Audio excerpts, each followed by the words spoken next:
The inspiration we received from this collaboration with Koei Tecmo may be reflected in the next Zelda game we create.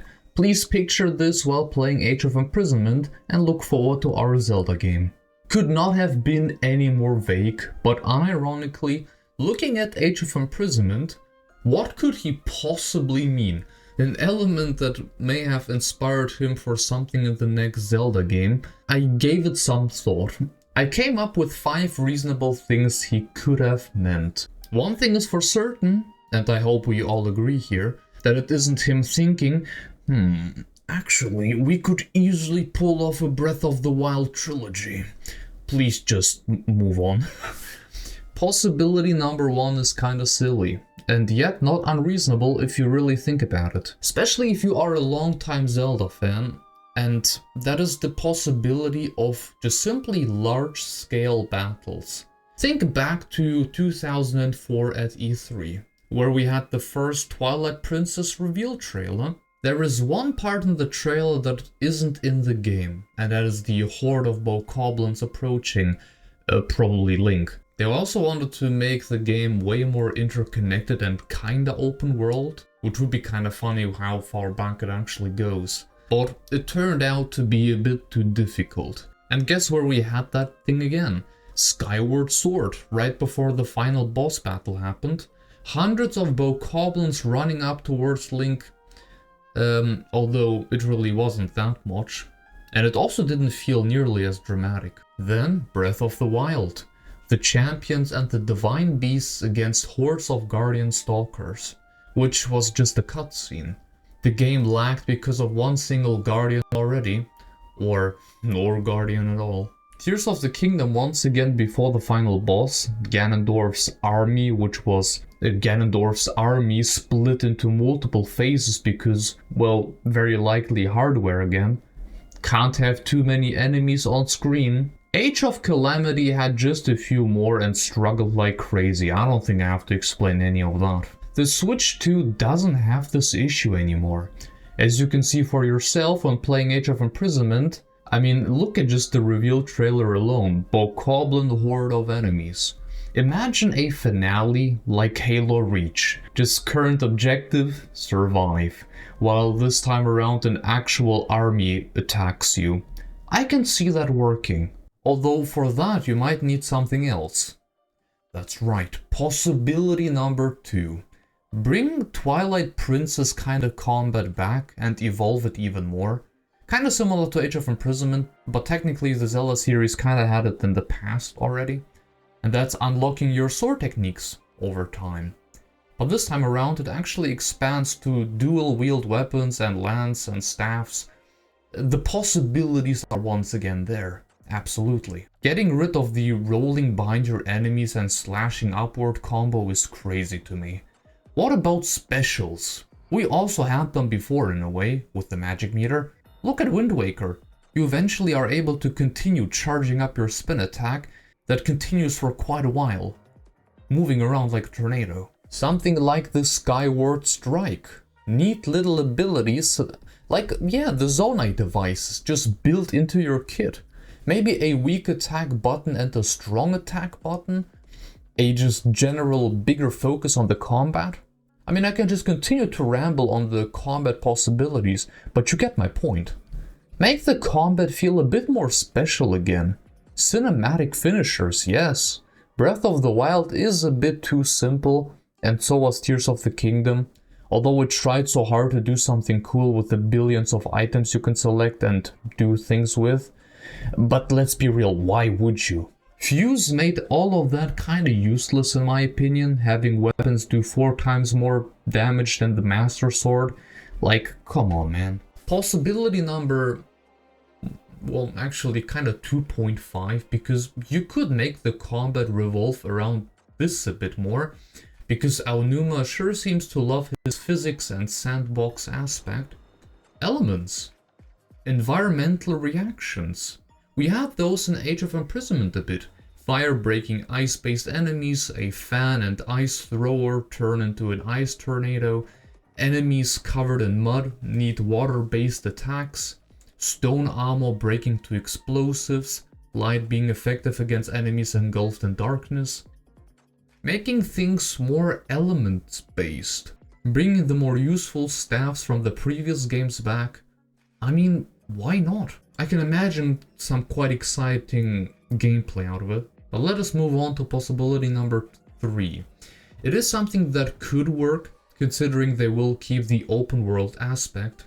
And that is, what if we travel outside of Hyrule and see those large-scale battles happening? The world being infested by monsters and other entities, and while you traverse through the world, you have those villages, or colonies, or areas that you have to liberate, like an Age of Imprisonment. Which would also be similar to what Xenoblade 3 did with its colonies spread throughout the world, that you could also liberate from Mobius, the main antagonist group. And that's actually already it. What if the gameplay loop is liberating the whole world bit by bit from evil? Maybe there are 5 or 6 or 7 massive villages with a dungeon and a boss fight that liberates a bigger chunk of the map. That could be possible. I can see this happening, yeah? What do you think? The next point is kind of a wish. Something that Zelda fans have been hoping for, and yet the Zelda team kind of refused to do, starting with Breath of the Wild. Putting a bigger emphasis on the story again. Bigger and more grandiose cutscenes. The Warriors games have a better narrative than the mainline Zelda games. And then you want to tell me that The Legend of Zelda is Nintendo's narrative-focused gaming IP?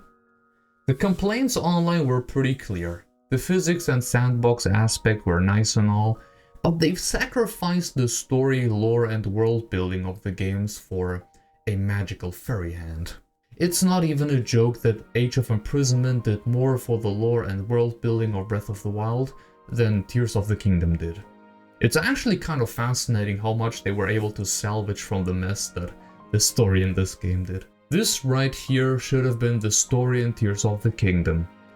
But hey, maybe Aonuma saw the cutscenes and how great they looked, and how much they added to the experience. Thinking about the final boss cutscene alone, allowing you to do and show things you couldn't really do in game. I'm sorry, but I want more cutscenes like...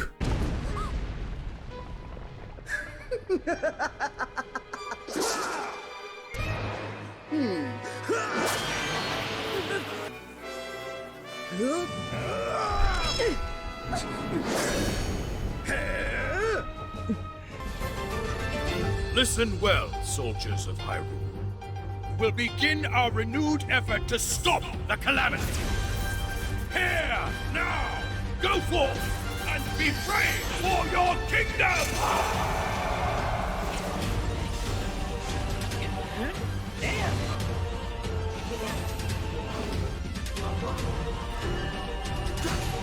Silence! Above all else, your duty is of the utmost importance. Are we clear? Your Highness, I bring news.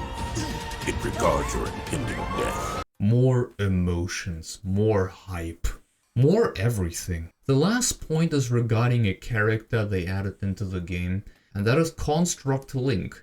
A more than interesting character with cool mechanics attached to him. I think the most interesting and surprising part was him being able to transform into a jet and flying around the world. It was a rail shooter, but still. Imagine a jet as an end-game reward, or maybe them wanting to expand on the verticality aspect, and you having a boost meter, like the battery in Tears of the Kingdom, and you being able to get higher and higher throughout the game. The Sky Islands were kinda sad and under-delivered. We really needed more of them. It sounds like the Switch 1 was kinda struggling with more Sky Islands. I mean, the game struggled already by itself with all the physics, but, you know.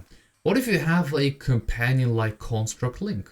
Him being able to have new transformations throughout the game, new attachments and tools to progress further and further. Let us go one step further and say you are wearing an exoskeleton of sorts. This is where my idea kinda ends. Maybe you have some better ideas. And if you do, feel free to leave those in the comments. But that's what I think makes the most sense to me. A moveset that you can expand once again, perhaps even with elements being included more than before, and how they interact with each other and the environment. Large-scale battles, with hundreds of enemies approaching you, the gameplay loop being you running around and liberating areas with villages or bigger locations, them focusing a bit more on the story and cutscenes this time around, or us having companion like Construct Link, or a device maybe that allows you... well, actually thinking about it right now, that would be just a Sheikah Slate now. But you get my point. Let's keep it at exoskeleton. By the way, I just thought about something completely different. Well, regarding the liberating aspect, we kind of have that in a way in Twilight Princess too, no? That one battle where you have to secure a village, cowboy style, from all the enemies. You remember that moment, right? We could have something like that. I think that would be pretty cool. That's it from me though. Hope you like some of the ideas. Feel free to share some of your own. And thank you all very much for watching. Have a good one, folks. Goodbye.